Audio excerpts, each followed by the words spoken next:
we're children and we're taught to, I think it's like the first 6 years of our life, we play.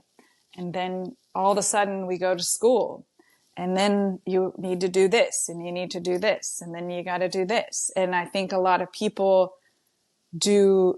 we do these things, again, kind of like how I started, without knowing that we have a choice.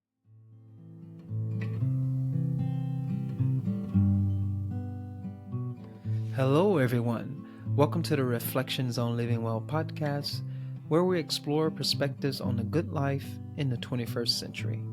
I am your host, Broderick. I hope you enjoy this conversation.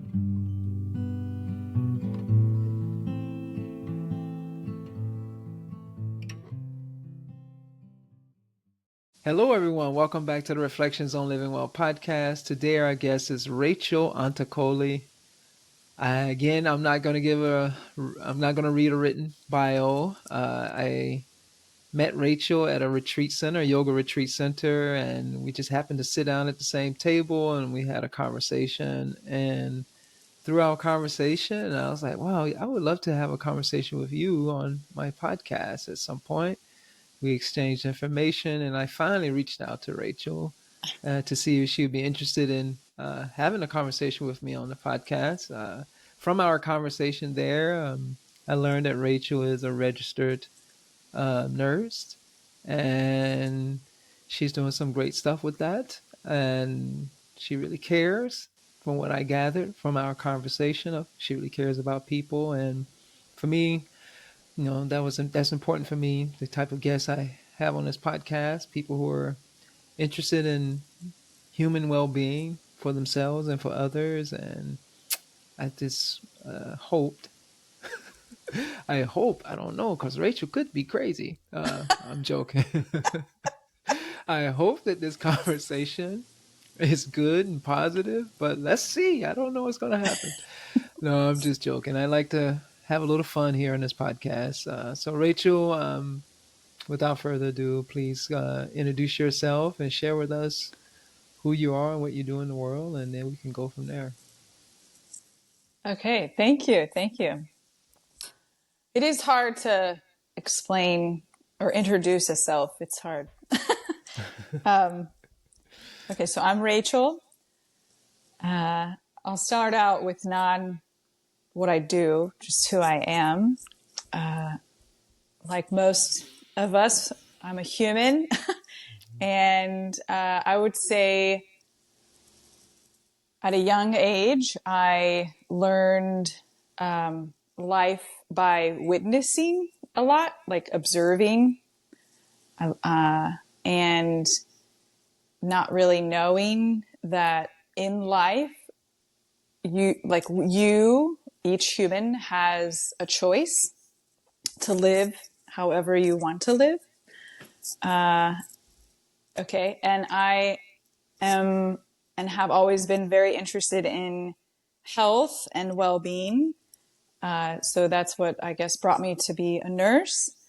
And yes, I currently work in end-of-life nursing, specifically with pediatrics, which is children that are diagnosed with a terminal life-limiting illness, age 0, so pre-birth, to 25 years old. And I'll stop there. I know it's hard, right? I put it on you all now because I don't like reading the bios anymore. Yeah.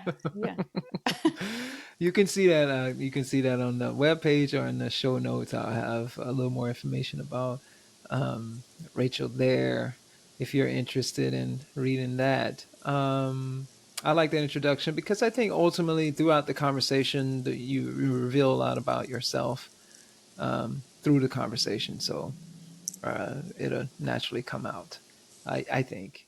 Anyway. Yeah.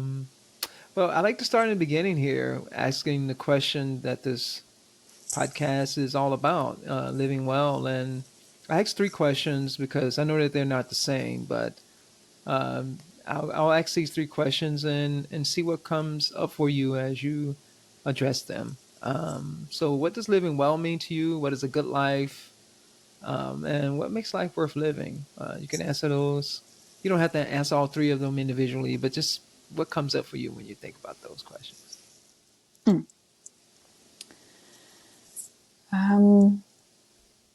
Life. I liked the last one. Repeat the last question? What makes life worth living? Yeah. What makes life worth living? For me, I like knowing, or it helps me to know that life is uncertain. Meaning, with that, I try not to take life or anything in life for granted.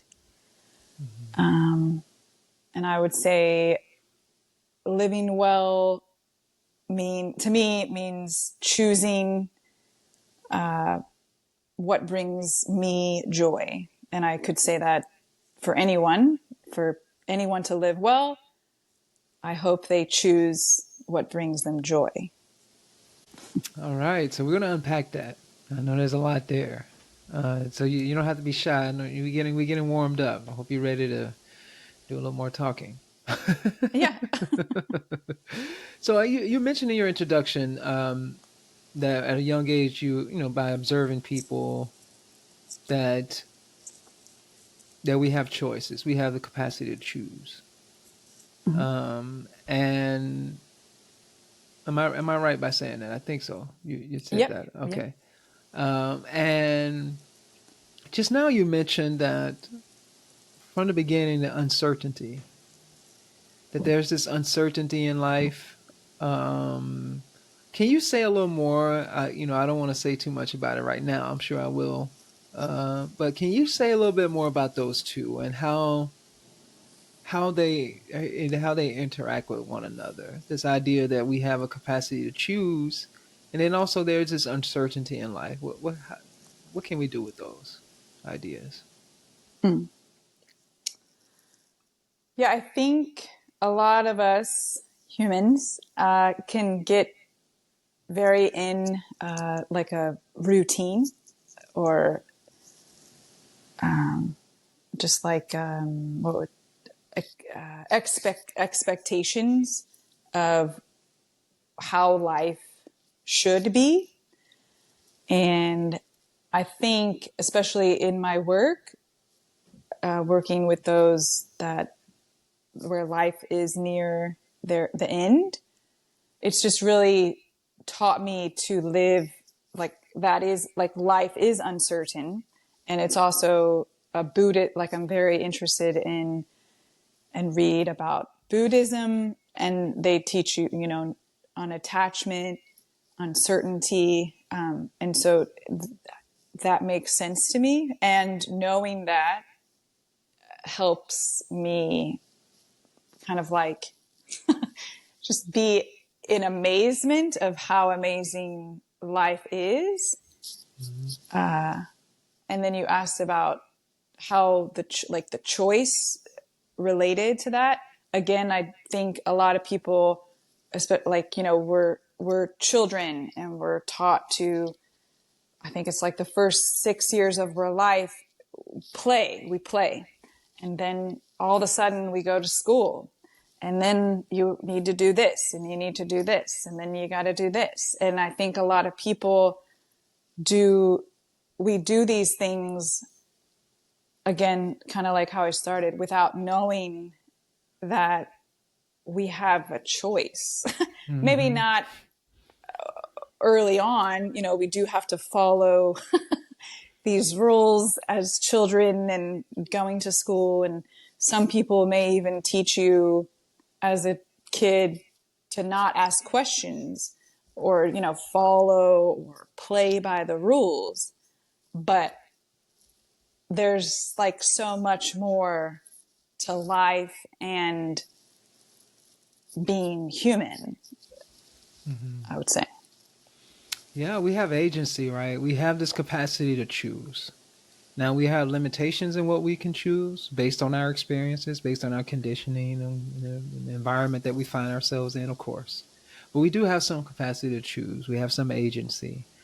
And in this life of uncertainty, we don't know what's next. We don't know what's going to happen moment to moment. Yet we have this capacity to choose. And a lot of times we've been conditioned to not question, um, to not open ourselves up to the possibility of choosing, because we got to follow the rules and do what we're told. A lot of us, and we can unpack that a little bit later. Why there is some benefit to someone in our development teaching us how to choose. You would think that that's what we're doing, but that's a lot of times that's not what's happening. We're just overly restrained and just being obedient for the sake of being obedient. But nonetheless, we can choose. And in a world that's uncertain, and we embrace that uncertainty, I think, reason why I asked that question, I think it can empower our, I won't say our capacity. I guess I can say our capacity to choose. It can empower us to take advantage of this capacity that we have to choose. Does that make sense? I don't feel like I'm saying that as clearly as I would like. But in this world of uncertainty, how do we take advantage of it and make choices that can open up various possibilities for us, if that makes sense? Does that make sense? Yeah. I think it has a lot to do with learning that yes, we have a choice, and we can make all these choices, but also if we I might be getting off of where you were going. I don't know. We can, if we allow and kind of just see, or I'm going to stick with that word, allow, life unfolds in other ways, and we don't have to go down there. There is no straight path. Mm-hmm. Yeah. I was just thinking, I'm like, okay, I better make sure I clear this up for the audience too, because there's always an other side to this. Of course, I think what you just said is what I'm trying to get at is knowing that there's uncertainty in the world, that we can choose. Now, one might look at that and be like, well, what's the point? Because it's so uncertain. If I choose to do something, it may not be what I want it to be, or if I choose a path, it may go down in this direction that's not where I want it to be. I'm like, well, actually, you kind of want that a little bit, like what you're saying, because if someone told you that if you do this one thing, you're certain to get a particular outcome. And that's it. You feel like my choice is limited to this one thing because I'll get this particular outcome. But I think what I'm trying to say is that, well, no, you don't know what kind of outcome that is out there. There are these possibilities that are available to you, and embrace the uncertainty of it. But you can make choices. You have the capacity to choose to increase the likelihood of certain things happening in this world of uncertainty, if that makes sense. Yeah, and I think it's different for everyone. I mean, some people may really want to live knowing that may be living well to them, Mm-hmm. knowing that if I do this, I get, like you said, I get this outcome. To me, I like it's helpful. Like that would feel restrictive to me, or Mm-hmm. like make me like, Mm-hmm. I would prefer kind of, it's a balance, but at the same time, I think some people that would like that knowing. But I'm a person that likes not knowing. Mm-hmm. But there is a balance between, I would Mm-hmm. say, both. Mm-hmm. Yeah. Mm-hmm. I guess where I'm coming from too is also where I'm coming from as well is that we never can really know. It really is uncertain. Uh, that's just the way life is, and because if we're looking for something to happen for sure, and it doesn't happen, that creates suffering. It Mhm. can create a lot of unnecessary suffering because like, I put all my life into doing this thing and I did not get the outcome I wanted. Now I'm depressed. Now I'm upset. Now I'm angry. I've lost my faith. Um, so yeah, I guess having that idea that if I do certain things, I guess the way of looking at it is that I can increase the likelihood of certain things happening, but knowing, embracing that it may not, can be quite liberating. Mhm. To have that perspective is what I'm playing with. I like talking about stuff like this because it's challenging to put it into to put it into words because there's always caveats. There's the other side. There like you're saying, having balance. There Mhm. are two sides to everything, and like it's even what I'm saying is not certain. I'm not saying this is certain. I'm like, no, actually, it isn't. Even what I'm saying can make sense and not make sense at the same time. Mhm. And being open to that and being receptive to that, I just think that's important. That's why I was asking those questions and seeing where we can go with exploring this idea of choice and uncertainty. I'm sure we can spend hours and hours and hours. I'm sure there's a book out there where somebody has written some Uh, philosophical discourse about it. But yeah, it's just fun to play with those ideas. So, audience, you can kind of reflect on those and see if that makes any kind of sense to you whatsoever. Agree, disagree, but that's the whole point, right? Is to yeah. explore together. You said something else too. I thought was you said joy. Can you expand on what joy is, and yeah, and Mhm. then I'll ask you another question after that. So, what is this idea of joy? Hmm. Joy. Well, joy could be different for every person. Mm-hmm. What I think of when I hear the word joy, there's definitely a smile involved. But I mean, I would say it's deeper than that. It's like, um, what brings me to life? Like, what makes me feel alive? But that can be very different for each person as well. Like, I mean, I can share an example. Like, I love being in the ocean and have like when I am facing the land. I mean, I am out there and I'm in this vast body of water. I get to look out at the land, the beauty, the hills, the sand, but also it's this amazing feeling of being in this water, like this connection to the earth and myself, and the fact that I get to do that. Like that's something to me that brings me joy. Maybe other people, wouldn't want to go near the ocean, but for me, that's how I would explain joy. Something that there's definitely a smile and like a feeling Mm-hmm. involved. Like I have a thing that I wrote. It's hanging up right over here. I think I wrote it in 2017, but at the bottom it says feeling is living. I don't know if that's relatable or Mm-hmm. related to joy, but joy is a feeling. And I think a lot of, or just feeling and like acknowledging those feelings to me is living. Mm-hmm. So this feeling, it's hard to put all this into words, isn't it? Words Yeah. are very interesting, yes. Right. They're very interesting, right? And I think that's yet we can have this conversation and we're pointing to this feeling, this thing. And I love that you said, we're all different. When you're saying being in the ocean, yeah, if I'm on a boat with a life jacket and doing what you're doing, great. But if I'm in the water, even if I had a life jacket on, sitting in the water, I'm like, oh God, this is not fun.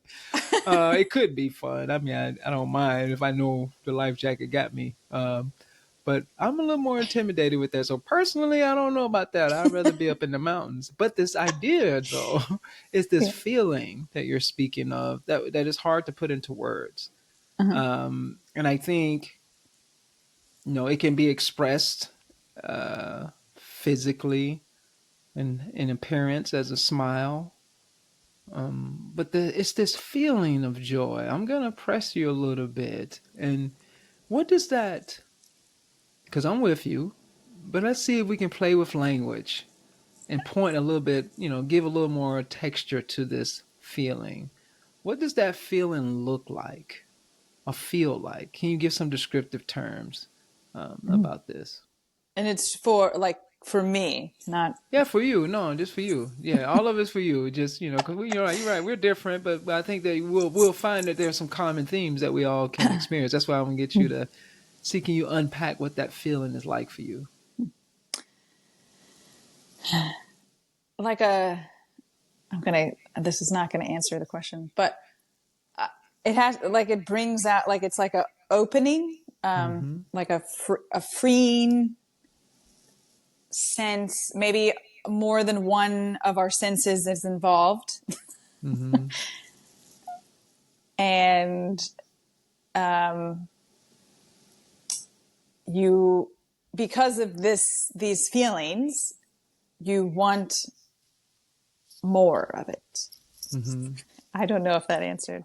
And like what it looks like, I would say, like, first thing that's coming is it's yellow. But I mean, it doesn't have to be yellow. But that's the first thing that came to me. It's like an opening of a light, and centering core. Do you want more? No, it's fine. This is great, actually. You know what? This is good because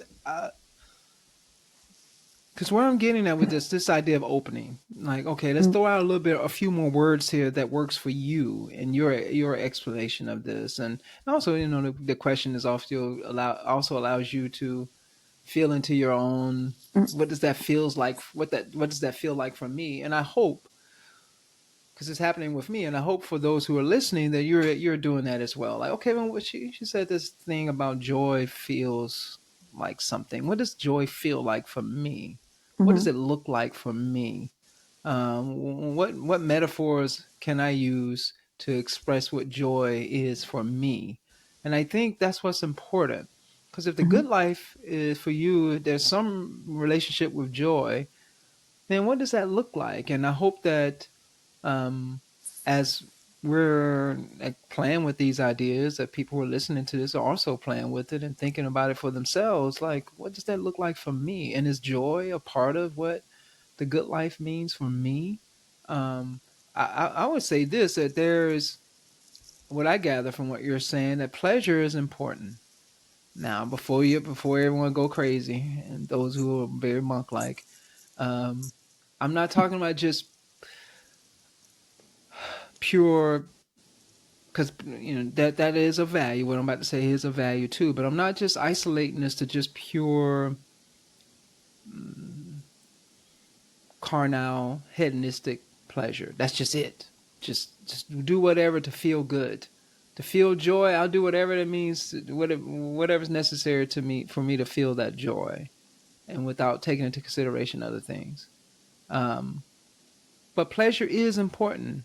Pleasure is an important piece of the equation. I ultimately think that we are moving towards pleasure and away from pain. Now, when we unpack that, which I hope we'll do in a moment, we'll see that pleasure can mean different things in different moments. And I'm before I say it, I'll ask you this question: even when you're experiencing joy, can you experience pain when you're experiencing that joy, or discomfort?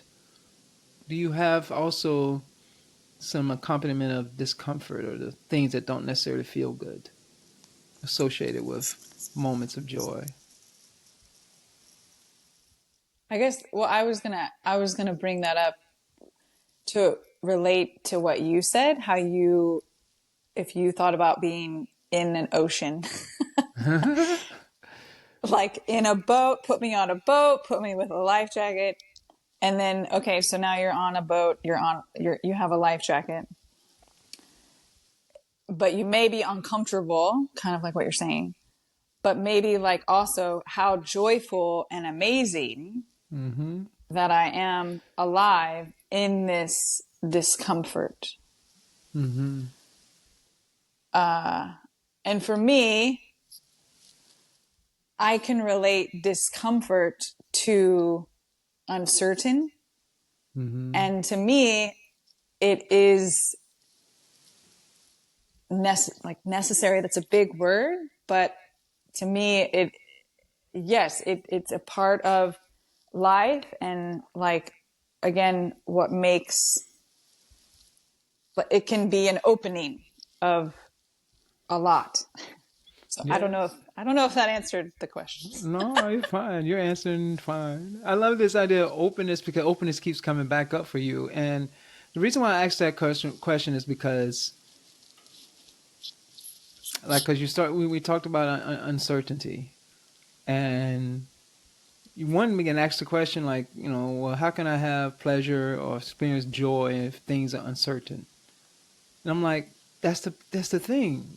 Life is complex, Mm-hmm. and we can have moments of joy. For instance, I like to go for a jog, and when I go for a run, it doesn't always feel good, especially while you're doing it. Especially that first mile or two, and it's like, oh gosh, for me at least, I have to exert that willpower unless I've been doing it, you know, much more regularly. If like now I had to stop for a moment, and if I go for a run tomorrow, that first mile and a half, I'm gonna be like, oh gosh, I have to really push myself to do it.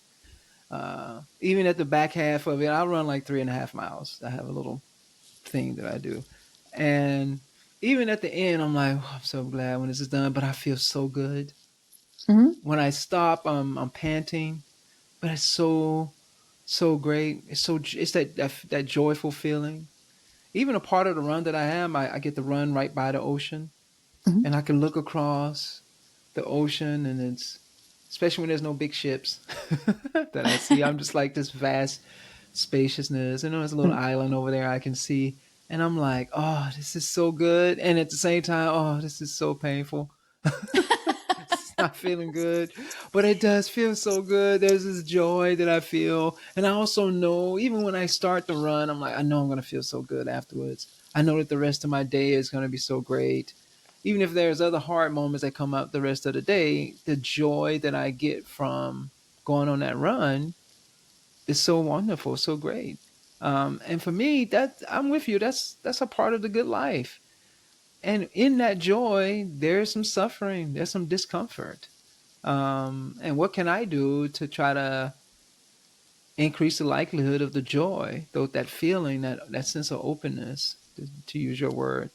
Mm-hmm. How do I enhance that, knowing that you know I might, even if I go for a run, I'm like, well, I might go for a run, and it might, it's been raining here lately. If I go, I might slip and fall. I don't know.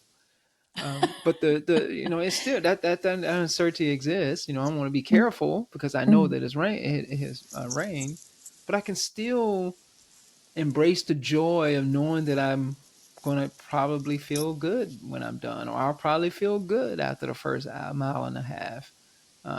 So, I mean, you can take this metaphor and extend it out to all kinds of things in life.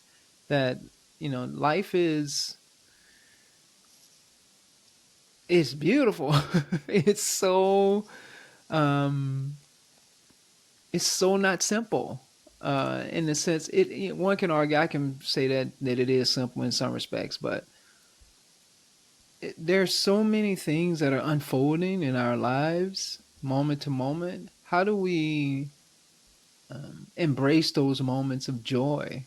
Remind ourselves to experience those moments of joy. Um, Before I even say anything else about it, can you say, I guess, where I'm trying to push, or not even say push you, but see what you have to see where your opinion is about it. It's kind of hard to ask the question to do it, boy. It's interesting.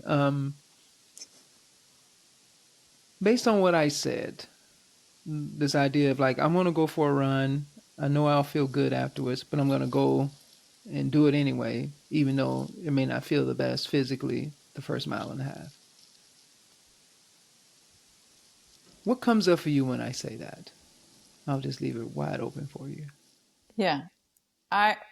What comes up for me is like making the choice to show up.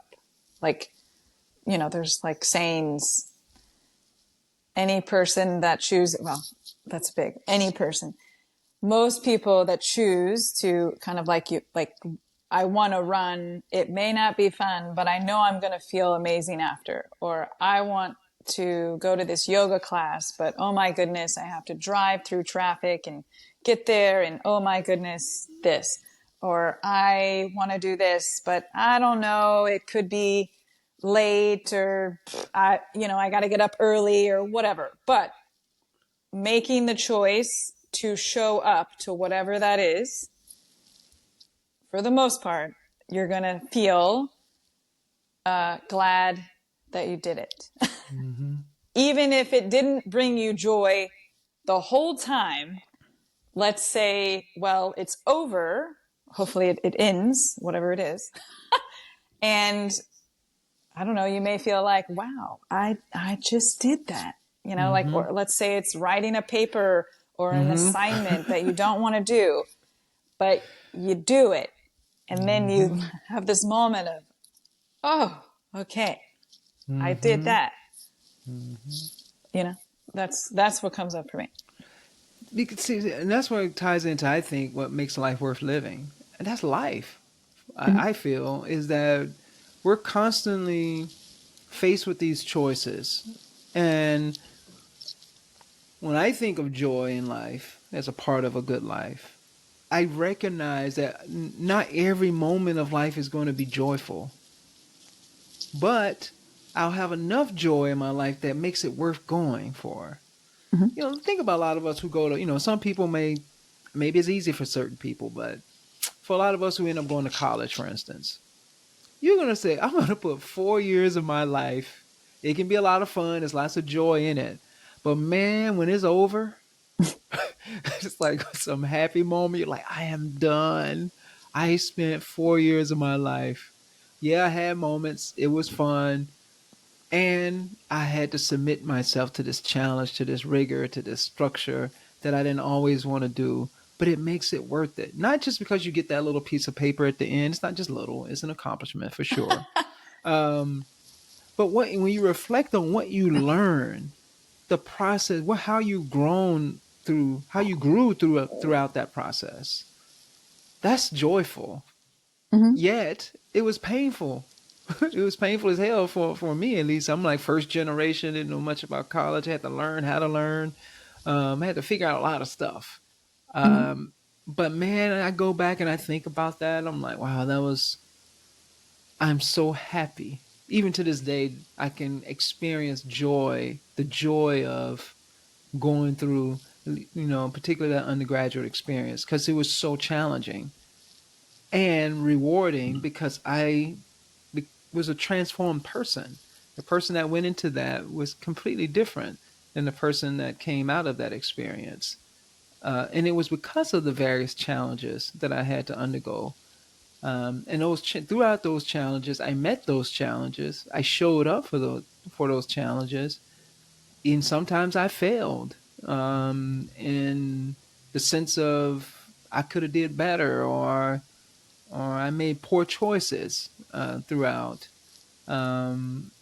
Nonetheless, I made it through it, and I gained some insight. I gained some awareness. I gained some more depth about who I am as a person. And also, just to go through the experience, you learn something more about the world, and it opens you up to more possibilities. And to me, that makes life worth living. That's a good life. And you can use this analogy for many different things and many different facets of one's life. But yeah, that makes it worth it to me as well. Yeah, it sounds like joy is an experience. Exactly. And it's not an But experience all the time. yeah. Well, and feeling, any type of feeling, Mm-hmm. even grief or Mm-hmm. suffering, I would say is an experience. Mm-hmm. And like I said, feeling is living. Mm-hmm. And whatever that feeling might be, that's part, like how amazing that we have that ability to feel whatever it may be that we're feeling. Mm-hmm. Exactly. So I'm going to relate this to something else that you mentioned in your introduction to yourself: service, and your interest in. So I guess two things: you're interested in wellness and well-being, and you're interested in the well-being of others. Wide open question here. What does that look like? What does well-being mean to you? And then what draws you to be interested in the well-being of others? That's a big question. I know, right? Well, I think it's very important to me to live in my best well-being. But to me, that involves a lot of learning, like self-learning, self-reflecting, learning what that even means to me. Mm-hmm. So, I mean, I don't know if I have an exact answer, but it definitely involves self-learning, self-reflecting, self-practicing. But I will say I had to learn that in ways in the hard way, because I went into, let's say, like you said, service or nursing, thinking like I can save the world, or I'm gonna, do this for all beings. And I learned that that's not just me, but really anyone. That's not, for one, that's not possible. And for two, that's missing the point. And I learned, again, in order to be aware what another person needs or would improve their well-being, it's a big self dive and learning of what, like you just asked, what does that mean to me?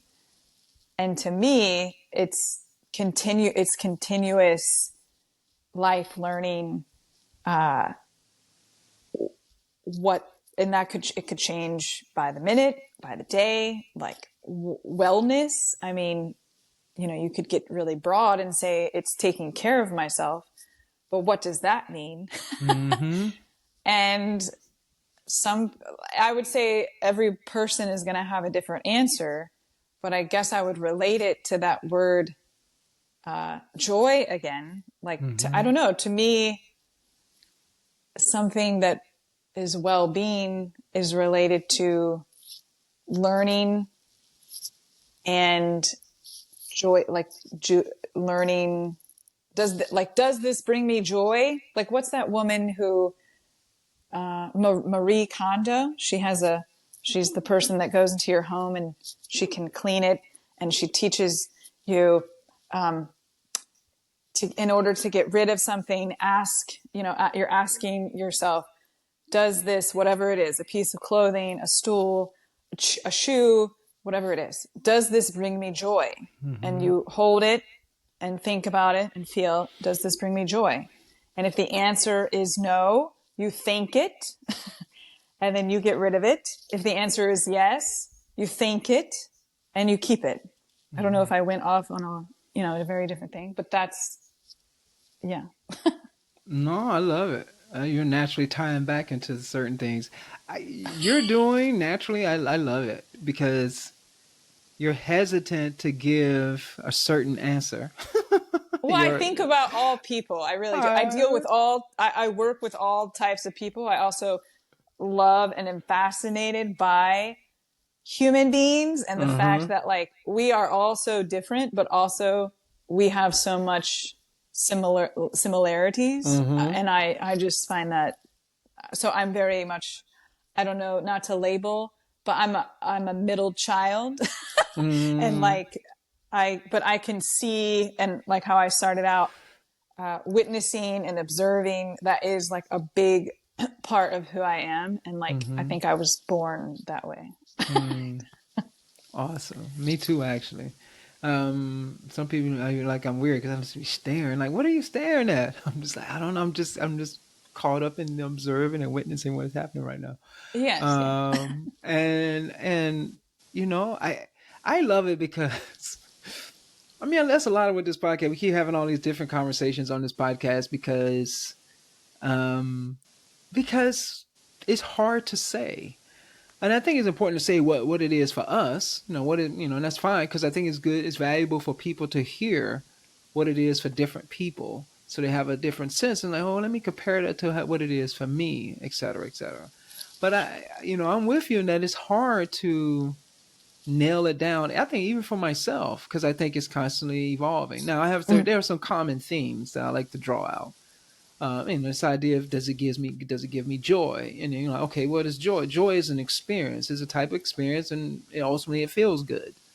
And okay, then, well, what does that look like? You can just keep digging deeper and deeper and deeper into that, and then you start to ask the question, what are the consequences of that? Because I asked this question: if I am just doing things that just feels good for me, that gives me joy, well, what about all these other people that live in the world?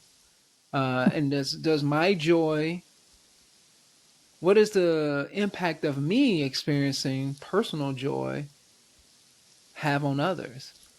And I think that's something important to think about.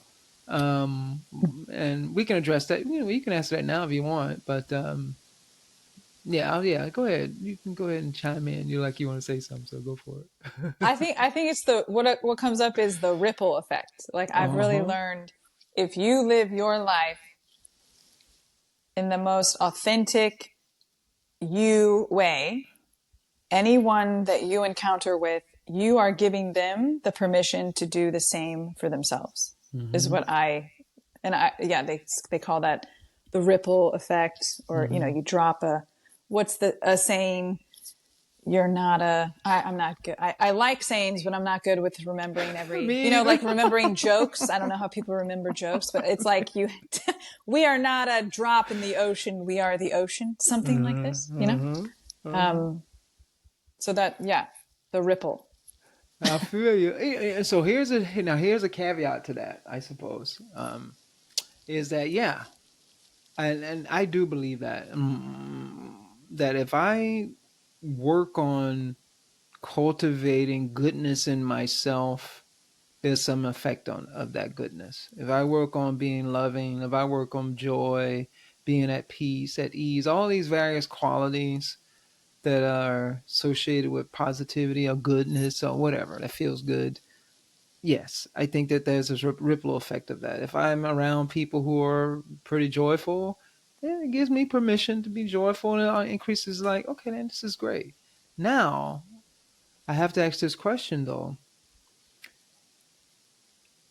I want to experience joy. There's a habit, there's an activity that I like to do that gives me joy. But when I do that activity, it creates harm and suffering for others.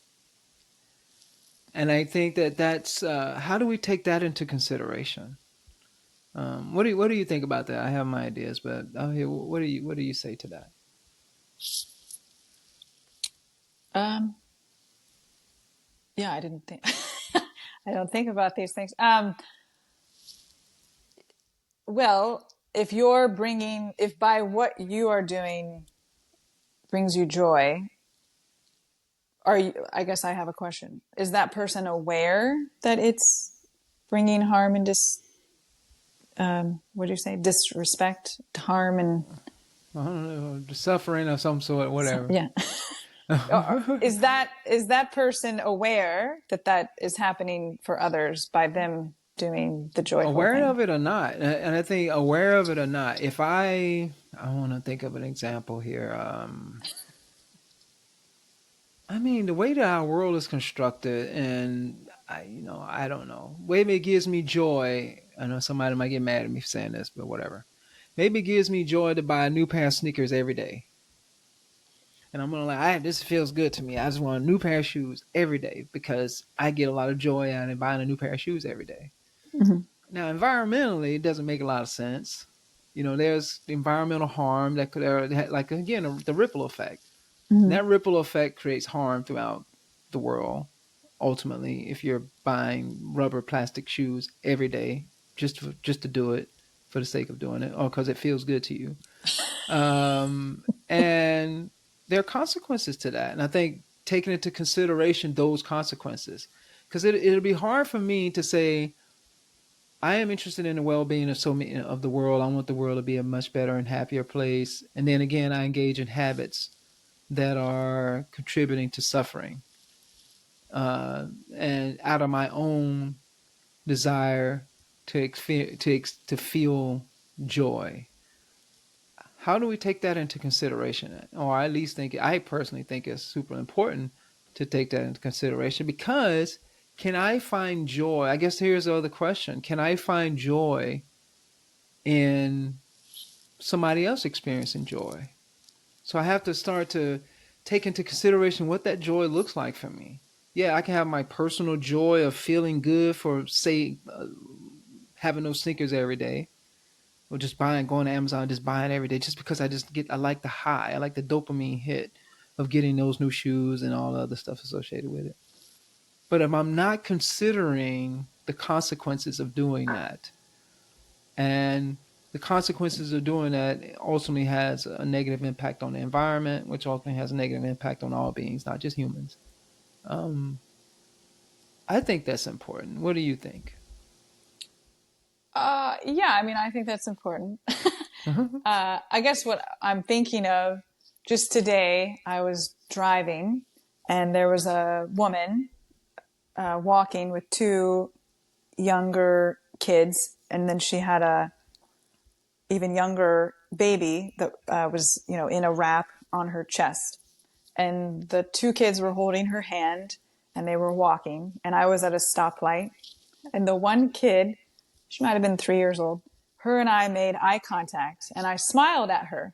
And Mm-hmm. the little girl smiled and waved back. Mm-hmm. I don't know. I mean, so it brought me joy to connect with Mm-hmm. this other being who a smile, you know. So yes, I think it's very important. And I think it's possible to feel joy from someone else's joy. I also think it's possible for us to feel, maybe be with a person who has a lot of suffering, and I mean, I'm noticing we're almost like saying joy and suffering are two different things, or maybe like opposite, but I don't think that they are. Mm-hmm. I think it's possible. I think it's important, but what you're asking and what you're saying is making me think there's like so much more to, yes, this question, what is living well? What is the good life? It doesn't all include joy. It's not all about joy. And yes, I am not telling anyone to just, yeah, if it brings you joy, just do it. Because that's not, yes, it's much deeper. And it's making me think, okay, wow, yes, there's like so much more. And just the other day, I was listening and somebody said, what makes you feel alive, and how a lot of people relate this feeling alive. Most people, I think she was saying, went to, oh, you mean like what makes me excited? And the woman is a doctor. She said, no, like what makes you feel alive? Like kind of how I was explaining in the ocean, like that Mm-hmm. feeling of being in the ocean, this amazingness. And she brought up that someone that is in deep grief could feel alive, like Mm-hmm. seeing this is an ending or a loss, yet there is a beginning with that. Like, Mm-hmm. yeah, and it's hard. It's a hard thing to explain. I know. I Maybe that's know. why you ask these questions. Exactly. Exactly. I don't think it's not simple. I think when you're saying like joy and suffering is opposite, you can look at it that way. In certain contexts, you can look at it that way. And at the same time, there's a context where you can see that the world and life is it's messy. It's suffering and joy and happiness and sadness and all these complex emotions that we give labels to. And we kind of isolate and we pull out moments of joy, we pull out moments of love, we pull out moments of sadness, moments of depression or anxiety or whatever it may be. We can, or moments of excitement. We pull all these different pieces out of it, but it's all happening in this cauldron of life.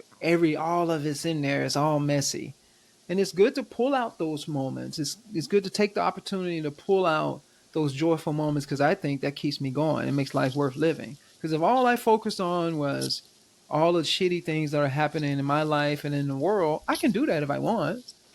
But I'm like, what kind of life is that? What kind of life am I choosing? That's not giving me joy by just constantly focusing on all the awful things. But also, I do want to give some attention to some of the awful things that are happening in my life. Maybe there's something I can do to transmute some of those awful things in my personal life. Maybe I look at the world. And the reason why I asked that question about how do I think about the things that give me joy? Just do what like you say, just do what makes you happy. Just do what makes you joyful. And I didn't think you meant that. And I've had conversations with you, so I know I didn't think that that's what you meant. That's why I'm trying to draw that out because a lot of people do say that. No, just do whatever you want. If you do, as long as you do you, you do you. What makes you happy? It doesn't matter, and that makes the world happy. I'm like, actually, you are in a world with a whole bunch of people, and your choices have an impact on all these other people. And if I am doing something, I don't want to say nothing super negative. Say I'm like, I don't know, maybe violence gives me joy. For some people, it is. There are people who are practically born sociopaths, psychopaths, because it's just based on neurological damage, and so they have this tendency towards psychopathy. And if that's the case, they might find joy out of harming other human beings. I'm like, no, you can't do you. If that gives you joy in harming another person, no, because that's that joy. You're taking that joy away from others. I think I'm trying to get at this place where I live in a world that is where I am dependent on others. We live in a interdependent world, and every choice that each one of us makes has an impact on others. Mhm. How do I? That's why I was trying to clarify earlier on some about this. It's pleasure. Pleasure is good. Pleasure is great. I think pleasure is what drives evolution. I think I can unpack that, but I won't do that now. But so I think it's important. I think it's foolish to say, "Oh, you no pleasure." I'm like, that's crazy making. I don't even. Yeah, I don't want to live that kind of life with no joy. Um, and what is it that gives me joy? Is it the thing? If I go and I don't know, is it the tea that I'm drinking? That's the thing that gives me joy. It has to be a thing. It has to be something that's just me. Or is it like you, where I get joy? It seems like you get joy by looking at that child. You and that child making a connection. She smiles and it makes you, oh, I feel so good about that. For me, I love that. I mean, hell, that's probably why I'm doing this podcast. I am so my whole life. I had that thought I could save the world idea for a long time, and a lot of my life has been wanting people to be happy, Mm. wanting to see more goodness and beauty and love and joy and all these positive qualities in the world. That gets me up. That makes my life worth it. I am so much interested in. Yeah, I'm definitely taking care of myself. I want to experience joy, but I'm also interested in others. And so it limits my choices And I have no problem with that.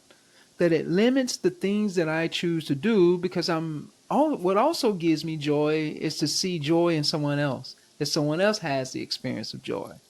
And if Mm-hmm. that means that I can't do certain things because I think it will limit someone else's joy, well, the joy that I get from someone else doing well supersedes me wanting to do something that I'm limiting myself from doing. I don't even want to give a clear example here because I can't think of one right now in the moment. But there are things that I just choose not to do in my life because I know that it ultimately can lead to harm to others, because I'm like, well, it's not really necessary. Can I find joy from doing that thing? Absolutely. But is it necessary for me to do that? Because if I do that, or if I keep doing that consistently, that's going to help facilitate suffering for others. And I'm like, well, that doesn't give me joy. But what actually gives me joy is that people are experiencing more joy themselves. They're experiencing more peace themselves. They're experiencing more happiness, or whatever positive quality you want to put out there. Because that also gives me joy. And trying to find that delicate balance of recognizing that I am in an interdependent world. And Mm-hmm. yes, I can do me, but do me within the context of others. And I think ultimately realizing that who I am extends beyond my own skin, beyond my own personal narrative, beyond my own personal nervous system, and the experiences that the feel good sensations that I get in my own nervous system. I'm beyond all of that. There's something more to me, because I acknowledge that I can experience something even in my own nervous system that's outside of myself that gives me joy. And that is in witnessing someone else's well being or someone else experiencing joy. If that makes sense. Mm-hmm. Do you think in order to do that, it's necessary to be aware of noticing your own feeling of joy? Oh, yeah. Yeah. You have to. I mean, Yeah. because again, what gives me joy? I love that. When you say, oh, what gives me joy? Interesting. That kid smiling gives me joy. My neighbor happy gives me joy. I mean, it's good. It gives me joy for multiple reasons. I like the fact that they're happy. I really do like that in people. And also, my neighborhood is much better and safer because people are happier, Mm-hmm. much more joyful, from just from a practical perspective. And, and so it's like, but it's all self-referential. I can only reference that feeling in myself. Mm-hmm. It always starts with me.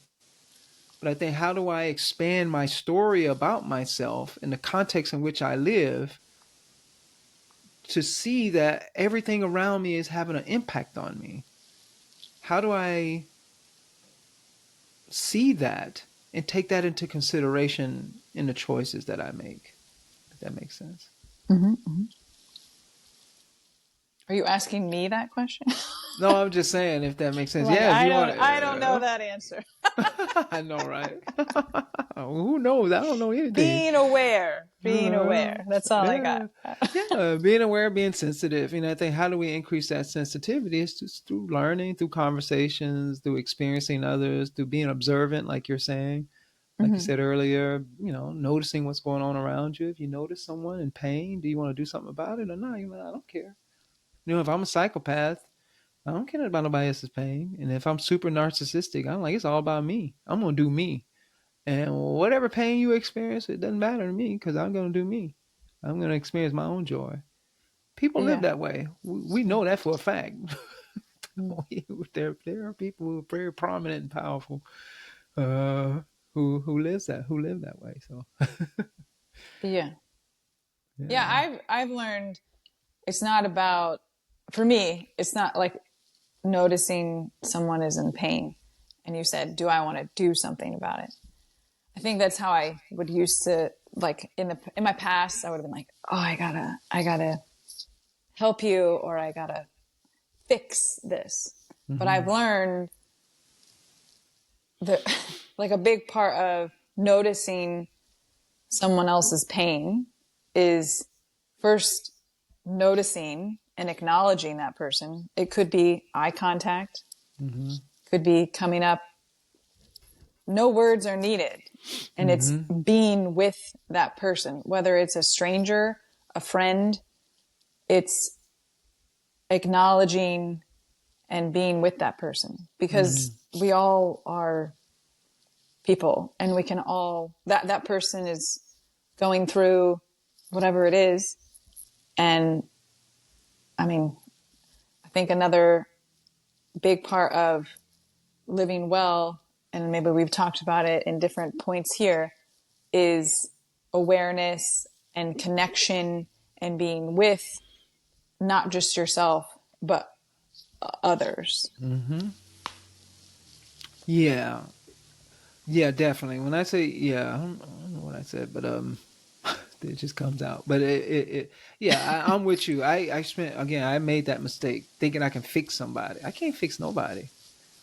But what I can do when I see someone suffering like that, I have people very close to me that I love dearly, that I witness unnecessary suffering. I'm like, this doesn't have to be this bad. But there's nothing I can do to fix it. So what do? I just love them, be present with them. Just be joyful myself.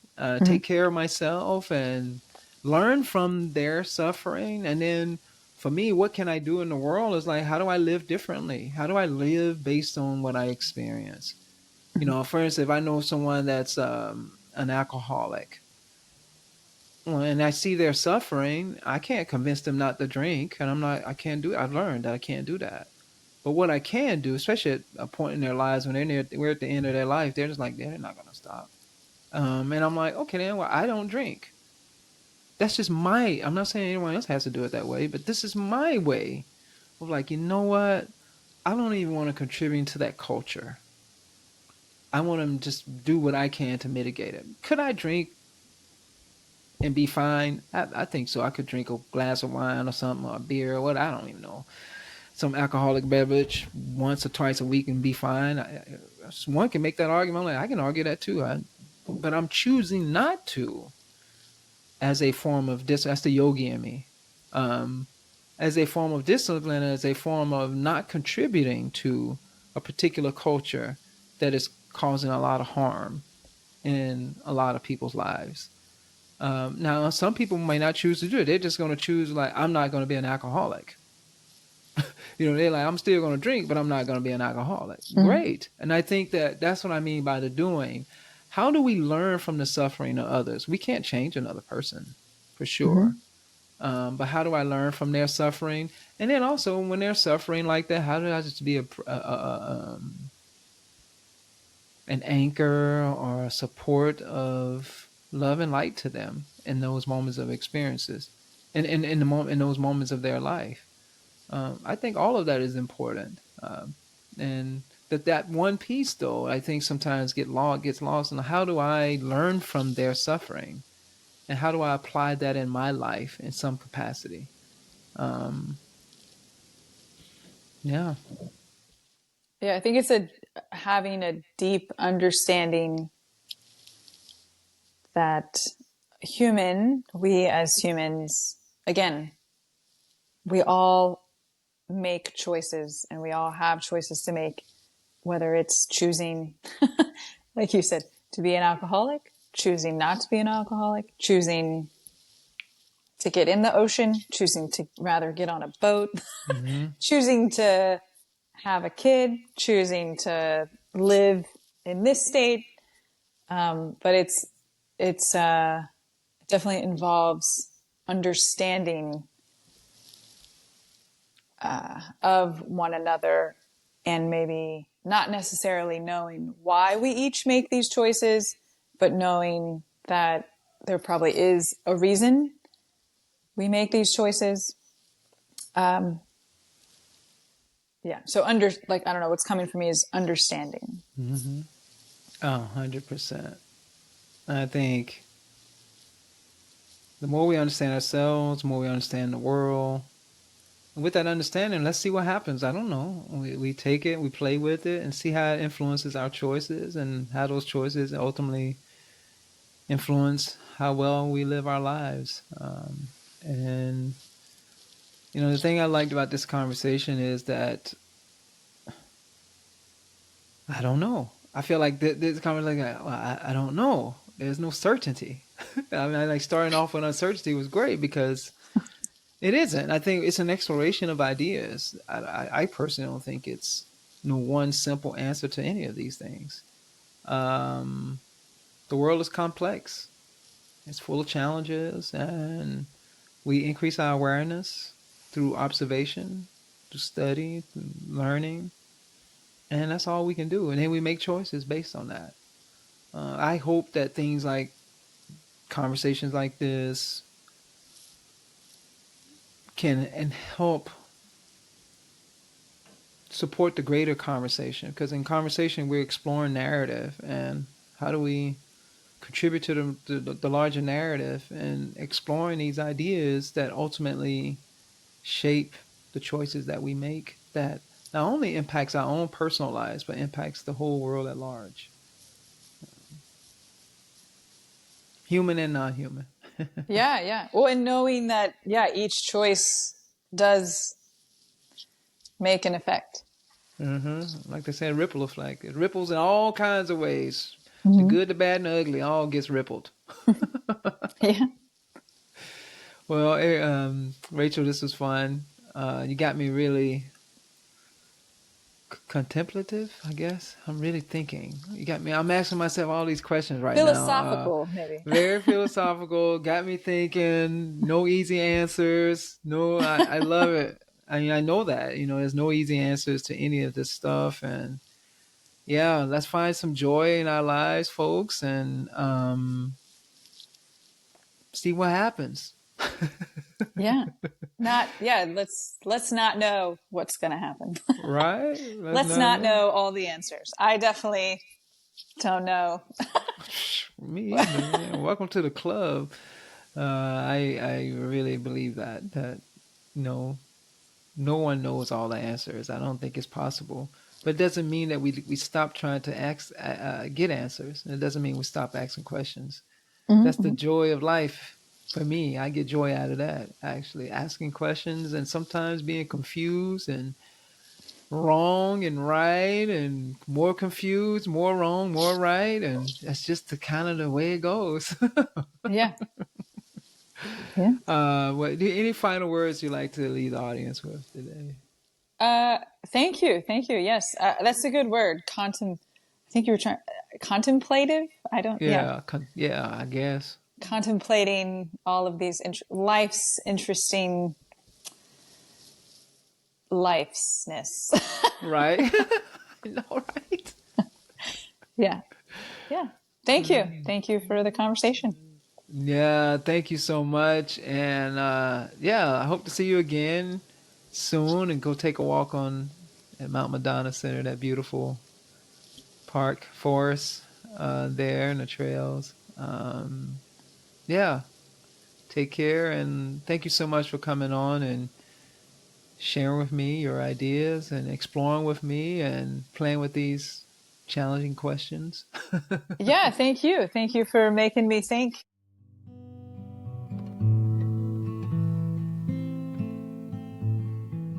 Thank you so much for tuning into the show. I hope this conversation has inspired you to reflect on your own views of the good life. If you enjoyed the show and want to hear more inspiring and thought-provoking conversations, please follow, write a review, and rate us on your favorite podcast app. If you are tuning in on YouTube, please hit that like button and subscribe. Your support is very much appreciated.